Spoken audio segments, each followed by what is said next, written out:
राहुल, हम करें तो कैरेक्टर ढीला, आप करें तो रासलीला। अच्छा, मैंने तो कुछ नहीं किया भाई। अगर वो 1,000 रुपया दें तो आप उसे चॉकलेट बता रहे हैं। हम अगर 1,500 दें तो वो लॉलीपॉप। अगर इतनी कांग्रेस की आइडियोलॉजी मजबूत होती, वो आपसे जुड़े रहे थे तो नहीं छोड़ते, क्यों छोड़ा उन्होंने? अब की बार 150 आएंगे, चिंता मत करिए। मैं एक कागज एक्चुअली आपके लिए लाया पर हूं। इतनी खराब स्कीम है, अगर वो 1200 दे रहे हैं, आप तो 1500 देने की बात कर रहे हैं। देखिए, ये मैं शिवराज जी का बजट दिखाना चाहता हूं। ये इस साल का बजट है। महिलाओं की 12 स्कीम है, मैं आपको दे रहा हूं, जरूर लीजिए। दाएं हाथ को देखिए, कितना पैसा खर्चा? 0। यानी महिलाओं की 12 स्कीम बंद करो और 3 महीने के लिए 1,000 रुपया दे दो। ये उनके बजट का कागज है, 30 जून 2023 तक। एक रुपया महिलाओं को तो अच्छा ही लग रहा है, अगर पैसे आ रहे हैं डायरेक्टली बैंक अकाउंट में। मैं ये कह रहा हूं, तो आप अपनी बात बोल रहे हैं, जो पोल में निकल के आ रहा है, महिलाएं तो उसको अच्छा मान रही हैं। देखिए, मैं ये कह रहा हूं, अगर नकल मारो तो शिवराज जी, नकल के लिए अकल की जरूरत होती है।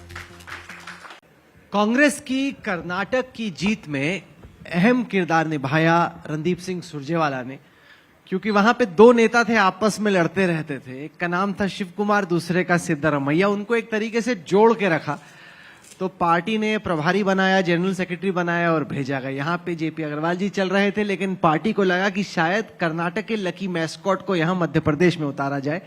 तो क्या आपको लकी मैस्कॉट बना के लाया? क्रिकेट में ऐसा होता है अक्सर कि इसको भेजो बैटिंग करने के लिए तो टीम अच्छा करेगी। हमारे पास तो यहाँ ऑलरेडी लकी मैस्केट है, उनका नाम कमलनाथ है। लकी कहां, वो तो बेचारे अनलकी निकले। 15 महीने में उनकी सरकार चलेगी। आपने सही कहा। भारतीय जनता पार्टी ने मध्य प्रदेश के लोगों का जनमत चोरी कर लिया। हमने ठगों को, चोरों को रात के अंधेरे में तो चोरी करते सुना देखा था, पर भारतीय जनता पार्टी ने तो दिन के उजाले में, कमलनाथ जी की सरकार नहीं, कमलनाथ जी और कांग्रेस पार्टी को जो सरकार दी थी, लोगों का वोट और विश्वास दिया था, कुछ गद्दारों ने उसे चोरी कर लिया। दुर्भाग्य की बात। पर ये तो आप ही के पार्टी के थे ना, कैसे विधायक है आपके? आप जरूर परख के आपको उनको सीट देनी चाहिए। आप देते हैं, आपकी आइडियोलॉजी से उनकी कोई ऐसी, उनका कोई जुड़ाव नहीं होता, फिर वो छोड़ के चले जाते हैं। बड़े कच्चे विधायक आप देते हैं। कभी कभी राहुल जी, मुझे चिंता होती है जब आप जैसे सजग पत्रकार ये सवाल पूछते हैं। चोरी करने वाला तो साधु, और जो साधु के वेश में जनता का विश्वास निभा रहे हैं, सवाल उनसे। सवाल ये पूछा जाना चाहिए मोदी जी से, शिवराज जी से, जो एक नाजायज सरकार के मुख्यमंत्री बने बैठे हैं। सवाल पूछा जाना चाहिए जेपी नड्डा जी से।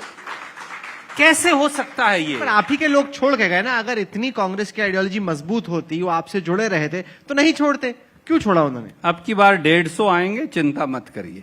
मैं एक कागज एक्चुअली आपके लिए लाया पर हूं। इतनी खराब स्कीम है, अगर वो 1200 दे रहे हैं, आप तो 1500 देने की बात कर रहे हैं। देखिए, ये मैं शिवराज जी का बजट दिखाना चाहता हूं।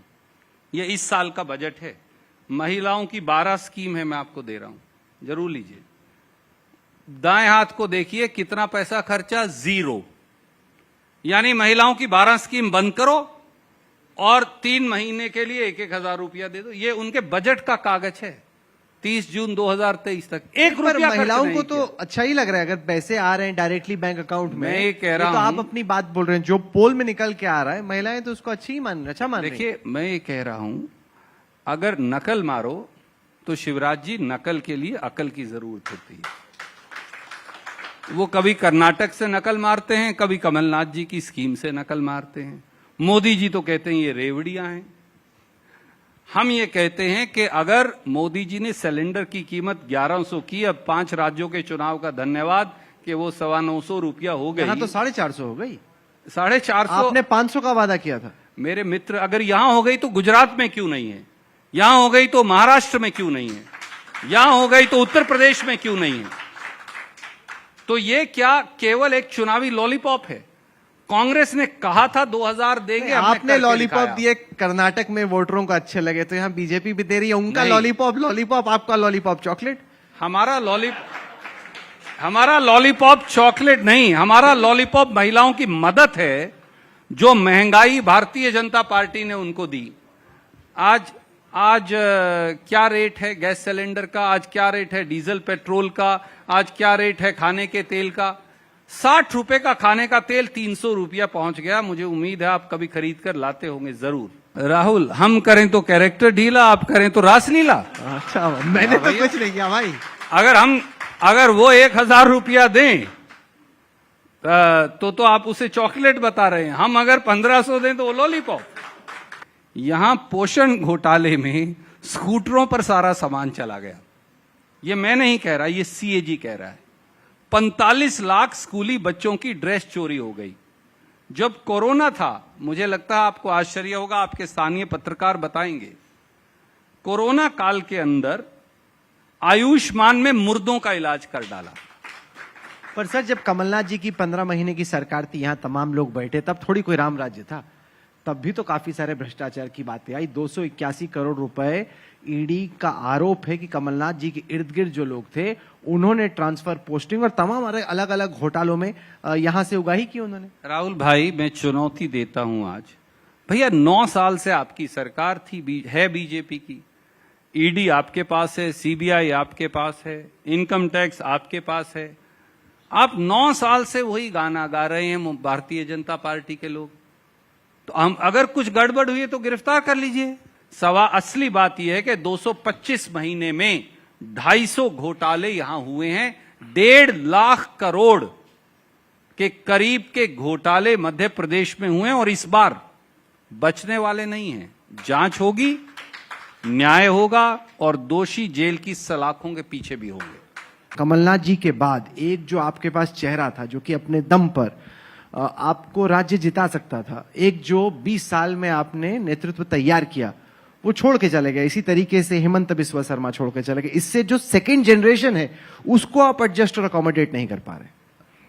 जो व्यक्ति अपने सिद्धांत पर खड़ा नहीं हो सकता, वो व्यक्ति कांग्रेस से चला गया तो मुझे कोई इस बात की तकलीफ नहीं। जो व्यक्ति, देखिए, पार्टी मां की तरह होती है और जो व्यक्ति अपनी मां के साथ विश्वासघात करे, ये उनकी मर्जी है और समाज उसका आंकलन करेगा। शायद इसी वजह से जो बीजेपी यात्रा कर रही है, वहां ज्योतिरादित्य जी को कह रहे हैं भैया यहां मत आना, यहां झगड़ा हो जाएगा, सिर फुटबल होगी। मैं आपको केवल अपने घर की बात करूंगा। कांग्रेस के पास इस समय 2 दर्जन नौजवान चेहरे उभर कर आए जो शायद नहीं उभरते अगर पिछला उनके लिए नेतृत्व की जगह खाली ना होती। और वो आदिवासी भी हैं, वो पिछड़े वर्गों से भी हैं, वो दलित समाज से भी हैं, वो सामान्य समाज से भी हैं।